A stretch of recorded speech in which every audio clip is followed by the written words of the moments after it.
The Senate Foreign Affairs Committee shall now come to order for the hearing of Acting Secretary Astronaut 2020. Mr.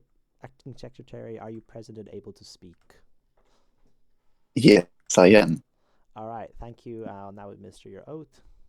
Do you swear to tell the truth, the whole truth, and nothing but the truth, so help you God? I do. Thank you, Mr. Secretary. I'll assume the floor for the start of the questioning. Mr. Secretary, could you give us a brief outline of your experience in the State Department and explain how you plan to apply these to your new role, if confirmed? Well, I'm gonna keep this short because otherwise I'm gonna yap a lot. I've been in the Department of State now for over a year. I've been in multiple positions. I started eventually as a staffer, going up to deputy ambassador to Europe, if I'm not wrong. Then nominated by former President John W. Lawrence as ambassador to special nations. Moving up to ambassador to the United Nations and eventually to deputy secretary of state and now acting secretary of state. I plan to apply what I have learned throughout my term as ambassador, deputy ambassador, and deputy secretary of state in the US by ensuring that these skills that I have are also skills that I can obtain my current ambassadors and deputy ambassadors. I've been working under great individuals such as former Secretary Gray Hollick, former Secretary of State Wargard as well. They have taught me great stuff within the Department of State, diplomacy, how to handle situations and such. So yeah, Thank you. that's all, by the way.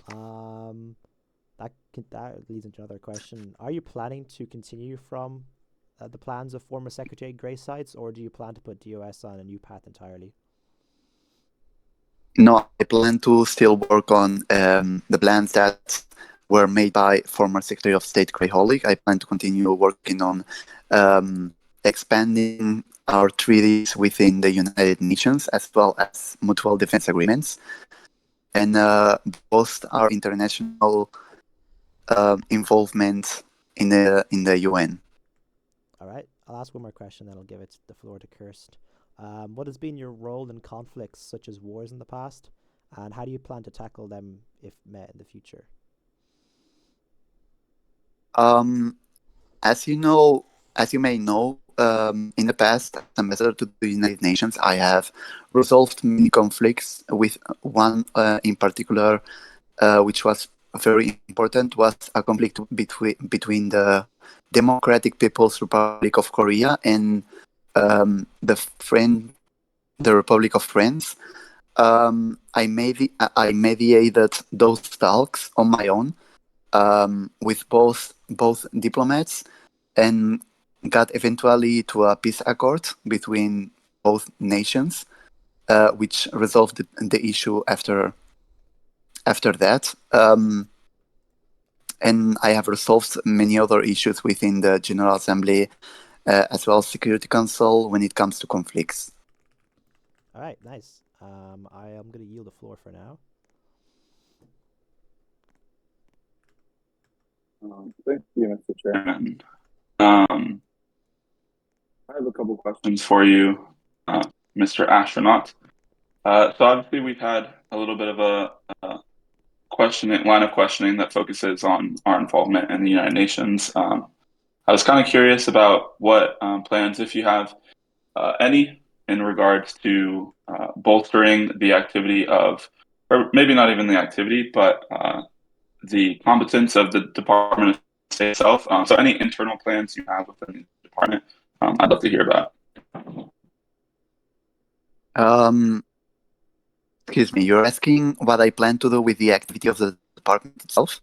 Sorry, let me rephrase the question. So I'd like to just know about any specific plans. Like obviously the Department of State's work mostly external with other nations and the United Nations itself. But I was wondering if you had any particular plans for focusing on any sort of improvements within the Department of State itself rather than any external work with other nations. Right. So if I get this right, you're asking me if I plan to make any necessary changes to the Department of State itself in their work or their duties, Okay. right? Yes. Okay. With former Secretary of State Gray Holick, we have worked tirelessly in updating our outdated documents. These were documents that clarify the guidelines of ambassadors, deputy ambassadors, as well as staffers. We have also worked on updating the diplomatic guidelines, which Gray Holick did the most work with the Senate. And we have also worked on ensuring that all our ambassadors meet the necessary requirements to professionally host and provide professional state visits when it comes to Washington, D.C. Okay. I don't know Thank if you. that's answered your question. Yeah, for sure. Okay. So then, leading into another question, I know that currently the Department of State has under its branch potentially the U.S. aid. Is that still something that is operational, or has that been disbanded? US aid is at the moment still operational. At every state visit, we remind nations to reach out should they need any assistance. The current USAID administrator is vast. I oversee the project as well, and we make sure that the nations of the UN receive the necessary support when needed. Okay. So could you talk about some of the operations that the USA is currently doing, and also where because from my understanding, it's monetary, like Robux, that is being sent to them. So where is that funding coming from? Give me 1 second.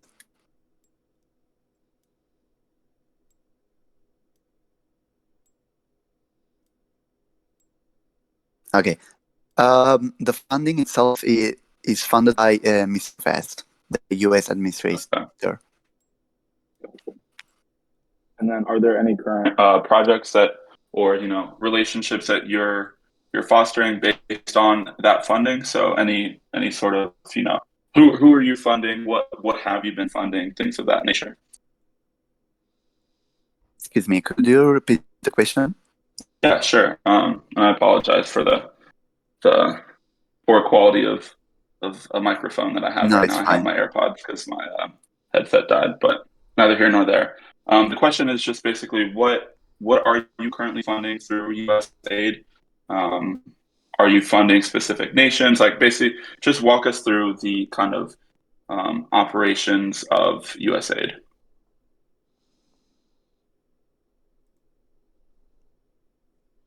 Unless there isn't anything that USAID is currently funding or operating, it's more so just something that you're kind of waiting on nations to reach out about. Right. Give me 1 second. No worries. And I can also move to another question if you need time to gather your answer for that.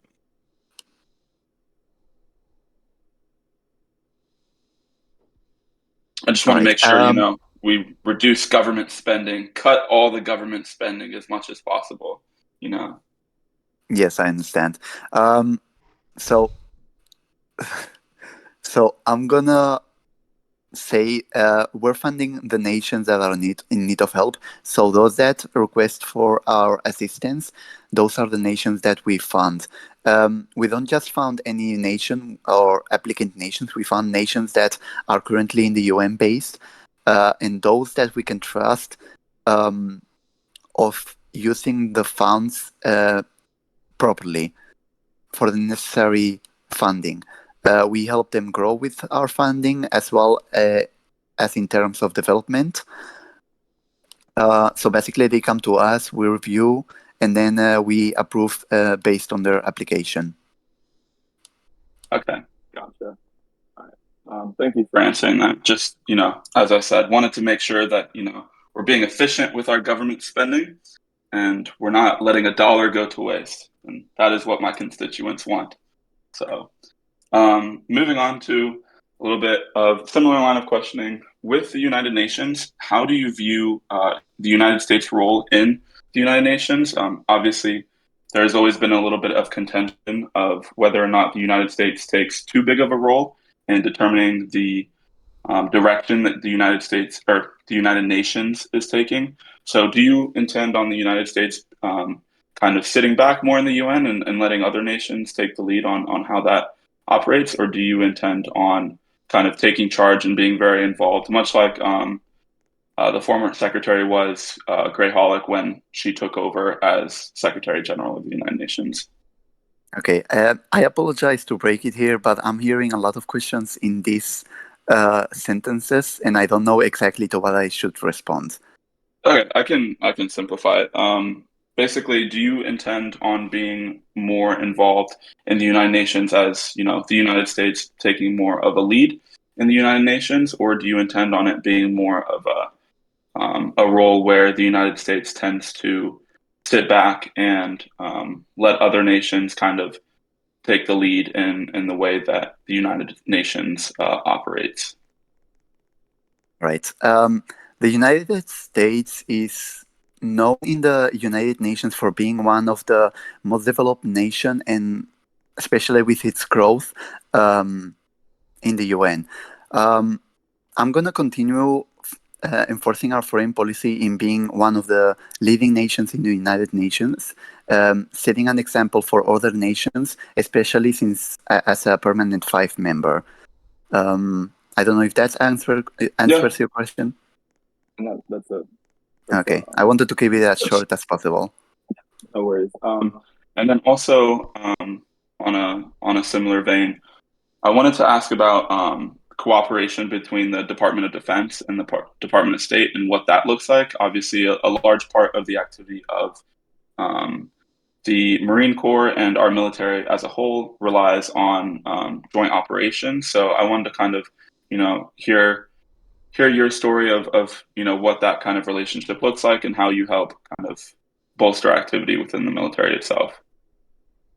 We maintain an active, I cannot talk of any future or current operations being planned, but we maintain an active communication with the Department of Defense. We ensure that we have strong communication between each other. Of course, when it comes to joint military trainings, we cannot find as good nations as with a strong military to have joint military trainings with us.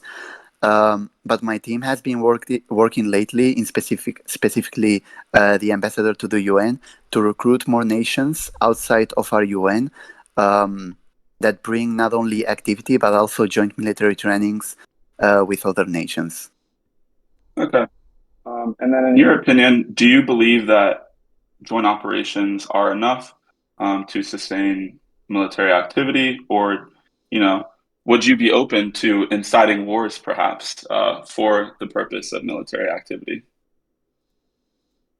I don't know if that's a question that I can answer at the moment, but that's maybe something that you can ask to the Department of Defense itself. But what I can say is that joint military trainings bring activity not only in the UN but also in the US, especially to our Marine Corps. Joint